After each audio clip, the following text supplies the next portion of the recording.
A number of years ago, I had the distinct privilege of being inducted into the Tulsa Historical Society's Hall of Fame.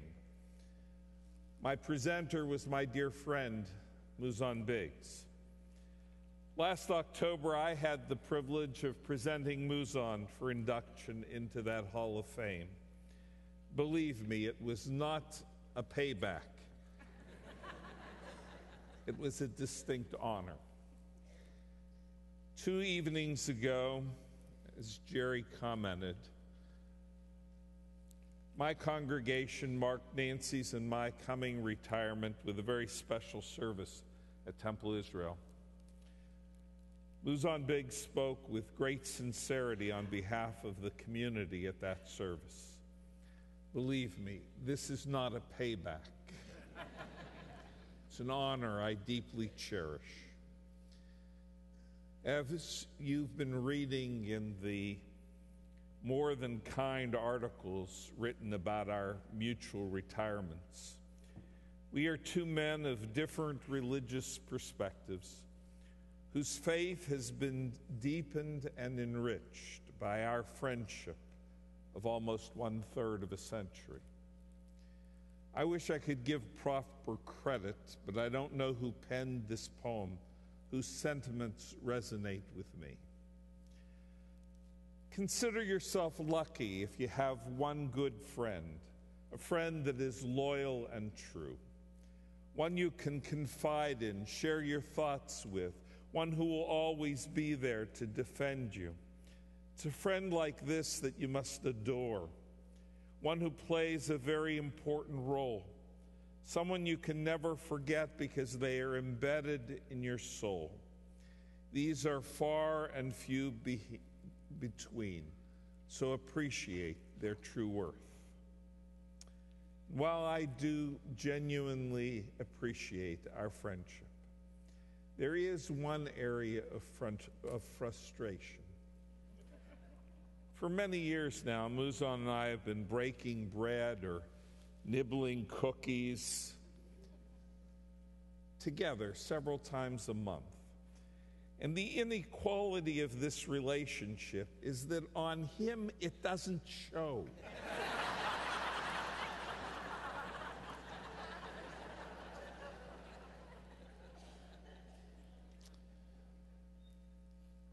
Mouzon has written that his studying at Centenary College with a Holocaust survival couple changed his life. Quote, "I knew that God had never revoked his covenant with them, and I resolved to do whatever I could the rest of my life to strengthen Jewish-Christian relationships." And as a result of that commitment, Gail and Mouzon have visited countless concentration camps throughout Europe. These experiences have led Mouzon to do everything in his power to increase understanding between Christians and Jews. 10 days after he became chair of the board of the Oklahoma Center for Community and Justice, the Twin Towers went down in New York City. It was a difficult time to be chair of an organization dedicated to fighting bigotry and bias. And Mouzon devoted his efforts to bringing Jews, Christians, and Muslims together in meaningful dialogue, which made this city a healthier place for all of us. Out of his vision and efforts grew the OCCJ Trialogue Group, which meets monthly, and a program called Open Tables, where individuals and couples from the 3 Abrahamic faiths come to know each other better.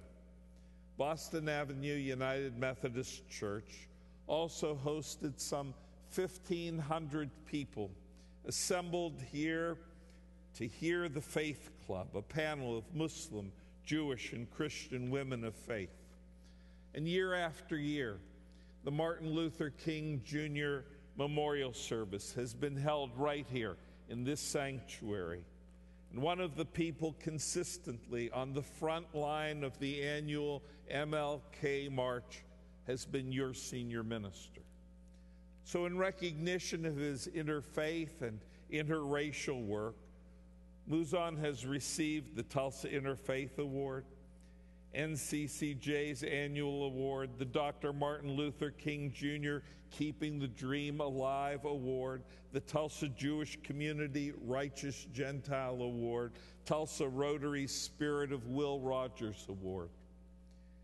It is Mouzon Biggs who organizes the downtown pastors' monthly meetings year after year, puts together the roster dates, who's hosting and when, and brings important social issues to our attention. Since its inception, Mouzon has served on the Knippa Ecumenical Interfaith Lecture Series boards. He takes these and all responsibilities seriously. And secondly, he leads by example. He's not only one of the most loyal supporters of the Clergy Institute on Judaism, but he encourages his staff to be present by his own presence.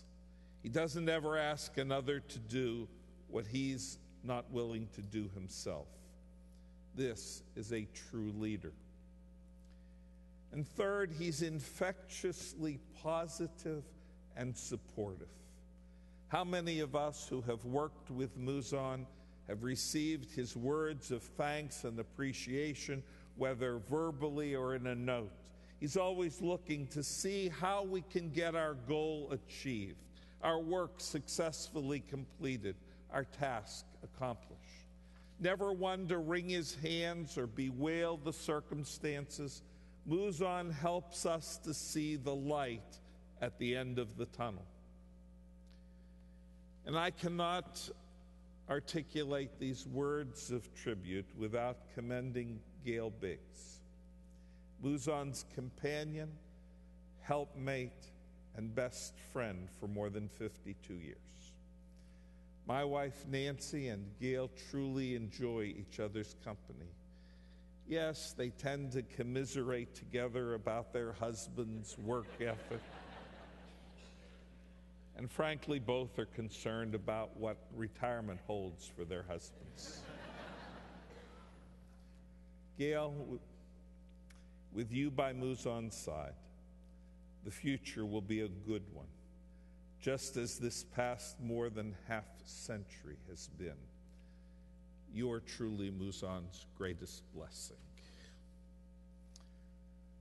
I believe that beautiful bronze sculpture created in honor of Dr. Biggs' 25th anniversary at Boston Avenue truly symbolizes his ministry.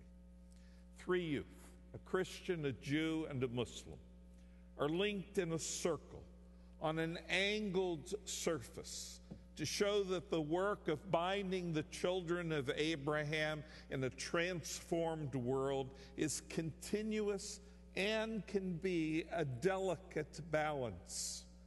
And the title of this sculpture is Living in Unity. But what especially moves me whenever I see that sculpture is that the children are dancing together, celebrating their differences and their unity, because that's what Mouzon has been goading us, inspiring us, showing us, and leading us to understand that we can rejoice in our togetherness because we know who we are and understand that the God that we each seek to serve brings us together. I conclude by sharing with you a legend from our Jewish tradition. You need to understand that the Hebrew language does not have numbers. Each letter has a numerical value. Lamed is 30. Vav is 6. 36 is twice Chai. Chai has the value of 18 and means life. So you sometimes see Jewish men and Jewish women wearing Chai necklaces, and Jews frequently make charitable contributions in multiples of 18. There's this legend in our Jewish tradition that in each generation, the world survives by the merit of 36 good and compassionate people who perform acts of loving kindness.